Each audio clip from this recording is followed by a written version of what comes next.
नमस्कार। आकाशवाणी तां सिंधी समाचारनि साण मां तमन्ना लालवाणी।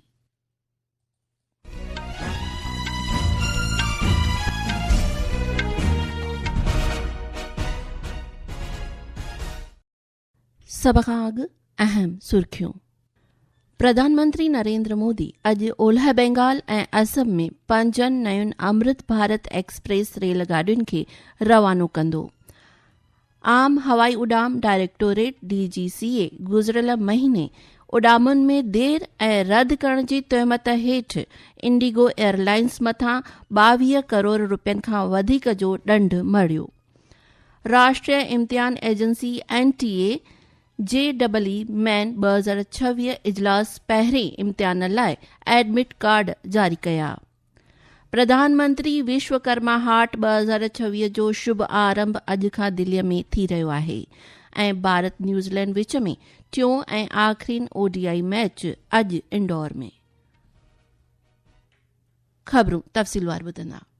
प्रधानमंत्री नरेंद्र मोदी अॼु ओलह बंगाल ऐं असम खां 5 नयुनि अमृत भारत एक्सप्रेस रेलगाॾियुनि खे झंडी ॾेखारे रवानो कंदो। इन्हनि में ओलह बंगाल हुगलीअ खां 3 रेलगाॾियूं, हावड़ा आनंद विहार अमृत भारत, सियालदा बनारस एक्सप्रेस ऐं संतरागाछी तिम्बरम अमृत भारत एक्सप्रेस रेलगाॾियूं शामिल आहिनि। प्रधानमंत्री असम जे नगांव ज़िले जे कालियाभोर में बि 2 नयुनि अमृत भारत एक्सप्रेस रेलगाॾियुनि खे झंडी ॾेखारे रवानो कंदो।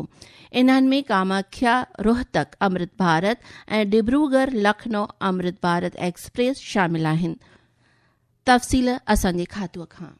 अमृत भारत एक्सप्रेस एक किफायती और आधुनिक सुपरफास्ट एक्सप्रेस ट्रेन है जो लोगों को लंबी दूरी की सस्ती और आरामदायक यात्रा उपलब्ध करा रहा है। इस समय देश के अलग अलग हिस्सों में 34 अमृत भारत ट्रेनें चल रही है और 5 नई अमृत भारत ट्रेनों के शुरू होने से इनकी संख्या बढ़कर 39 हो जाएगी। असम और पश्चिम बंगाल से चलने वाली ये नई ट्रेनें बिहार, उत्तर प्रदेश, तमिलनाडु, महाराष्ट्र और कर्नाटक जैसे राज्यों के लोगों को भी रेल सुविधा उपलब्ध कराएगी। अमृत भारत एक्सप्रेस एक नॉन AC स्लीपर ट्रेन है जिसका किराया करीब 500 रुपए प्रति 1000 किलोमीटर है, जो आम लोगों के लिए किफायती है। ये ट्रेनें खास तौर पर त्योहारों के समय और अधिक यात्रियों की भीड़ को ध्यान में रखकर तैयार की गई है ताकि नौकरी, पढ़ाई और पारिवारिक कारणों से यात्रा करने वाले लोगों को सुलभ और आरामदायक यात्रा मिल सके। दीपेंद्र कुमार, आकाशवाणी समाचार, न्यू जलपाईगुड़ी। प्रधानमंत्रीअ काल्ह बि 4 अमृत भारत रेलगाॾियुनि खे झंडी ॾेखारे रवानो कयो हो। DGCA आम हवाई उॾाम डायरेक्टोरेट इंडिगो मथां 22 करोड़ 20 लख रुपयनि जो ॾंढ मढ़ियो आहे। इहो ॾंढ गुज़िरियल साल दिसंबर जे शुरूआति में इंडिगो दौरान वॾे पैमाने ते उॾामुनि जे वक़्त में देर विझण ऐं उन्हनि खे रद्द करण जे मामले में लॻायो वियो आहे। हिकु रिपोर्ट। 3 से 5 दिसंबर के बीच 2507 उड़ानें रद्द होने और 1852 उड़ानों में देरी होने के कारण विभिन्न हवाई अड्डों पर 3 लाख से अधिक यात्रियों को असुविधा का सामना करना पड़ा था। इंडिगो के परिचालन में व्यवधान के कारणों की व्यापक समीक्षा और मूल्यांकन करने के लिए महानिदेशालय द्वारा गठित 4 सदस्यीय समिति द्वारा की गई विस्तृत जांच के बाद यह जुर्माना लगाया गया है। नागर विमानन के कई नियमों के उल्लंघन के लिए 1 करोड़ 80 लाख रुपए का एक मुश्त प्रणालीगत जुर्माना और पिछले वर्ष 5 दिसंबर से आगामी 10 फरवरी तक 68 दिनों के लिए 30 लाख रुपए का दैनिक जुर्माना शामिल है, जो कुल मिलाकर 20 करोड़ 40 लाख रुपए का जुर्माना बनता है। महानिदेशालय द्वारा गठित जांच समिति ने कहा कि व्यवधान के मुख्य कारण परिचालन का अत्यधिक अनुकूलन, अपर्याप्त नियामक तैयारी, प्रबंधन संरचना और परिचालन नियंत्रण में कमियां थीं। आनंद और ऋषु की रिपोर्ट के साथ समाचार कक्ष से करिश्मा राय। ही ख़बरूं अव्हीं आकाशवाणी तां ॿुधी रहिया आहियो। वधीक ख़बरुनि जी तफ़सील लाइ तव्हीं असांजी वेबसाइट newsonair.gov.in खे फॉलो करे सघो था। राष्ट्रीय इम्तिहान एजेंसी NTA JEE मेन 2026 जे पहिरें इजलास जे इम्तिहान लाइ दाख़िला पत्र एडमिट कार्ड जारी करे छॾिया आहिनि। हिकु रिपोर्ट। बीई और बीटेक के पेपर 1 में 21 से 24 जनवरी के बीच परीक्षा देने वाले परीक्षार्थी एनटीए की आधिकारिक वेबसाइट gmain.nta.nic.in पर अपना प्रवेश पत्र डाउनलोड कर सकते हैं। परीक्षा 2 पालियों में होगी। पहली पाली सुबह 9 बजे से 12 बजे तक और दूसरी पाली दोपहर 3 बजे से 6 बजे तक आयोजित की जाएगी। एनटीए ने उम्मीदवारों को निर्देश दिया है कि वे सुनिश्चित करें कि प्रवेश पत्र पर मौजूद QR कोड और बार कोड स्पष्ट रूप से दिखाई दे रहे हों। परीक्षार्थियों को पहचान सत्यापन के लिए एक वैध फोटो पहचान पत्र भी साथ लाना अनिवार्य होगा। एनटीए ने बताया कि 28 और 29 जनवरी को होने वाली बीई बीटेक के पेपर 1, बी आर्क के पेपर 2A और बी प्लानिंग के पेपर 2B की परीक्षा में बैठने वाले परीक्षार्थियों के लिए प्रवेश पत्र जल्द ही जारी किए जाएंगे। समाचार कक्ष से टीना शर्मा। मौनी उमास ते अॼु उत्तर प्रदेश में लखें श्रद्धालु जुदा जुदा नदियुनि में सनानु करे रहिया आहिनि। प्रयागराज जे संगम में मुंतज़िम थींदड़ सालियाने धार्मिक आयोजन माघ मेले जो इहो टियों अहम स्नान आहे।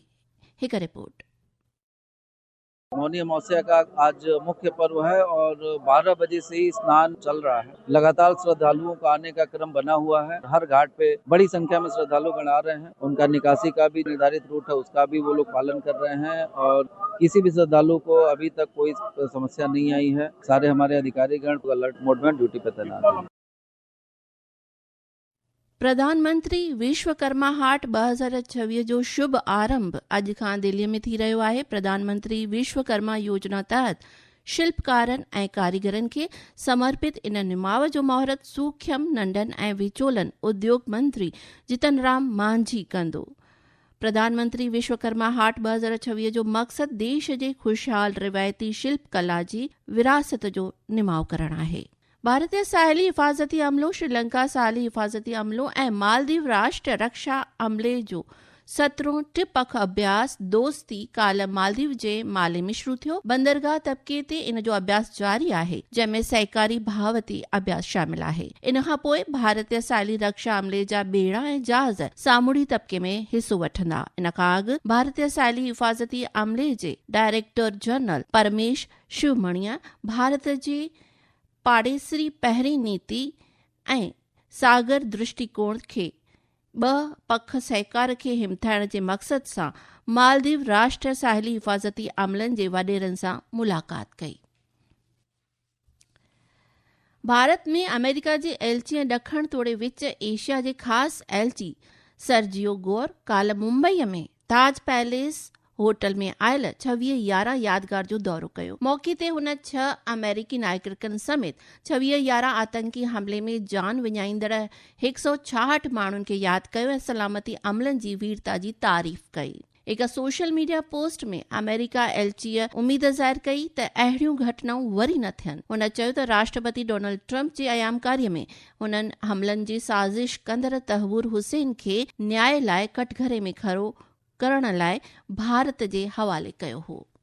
मौसम विभाग अॼु उत्तर प्रदेश में घाटे कोहीड़े जो ऑरेंज अलर्ट जारी कयो आहे। विभाग ईंदड़ 2 खां 3 ॾींहनि ताईं दिल्ली, हरियाणा, चंडीगढ़, पंजाब ऐं बिहार जे कुझु हिस्सनि में हल्के कोहीड़े रहण जा इम्कान ज़ाहिर कया आहिनि। जम्मू कश्मीर, लद्दाख, उत्तराखंड, सिक्किम ऐं ओलह बंगाल में बि सुभाणे ताईं अहिड़ी हालत बणियल रहण जा इम्कान आहिनि। ॻाल्हि कयूं रांदि जगत जी त अॼु भारत ऐं न्यूज़ीलैंड विच में 4 ऐं आख़िरी ODI मैच इंडोर में थींदो। आख़िर में अहम सुर्खियुनि ते विझंदासीं वरी नज़र।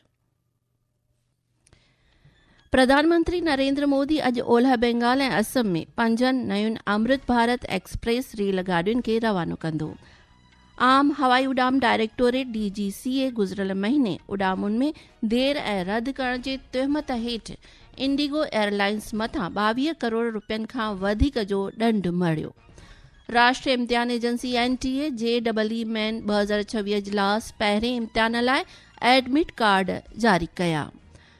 प्रधानमंत्री विश्वकर्मा हाट 2026 जो शुभ आरंभ अॼु खां दिल्ली में थी रहियो आहे ऐं भारत न्यूज़ीलैंड विच में 4 ऐं आख़िरी ODI मैच अॼु इंडोर में। आकाशवाणी तां सिंधी समाचारनि जो इहो अंक ते समाप्त थियो। नमस्ते।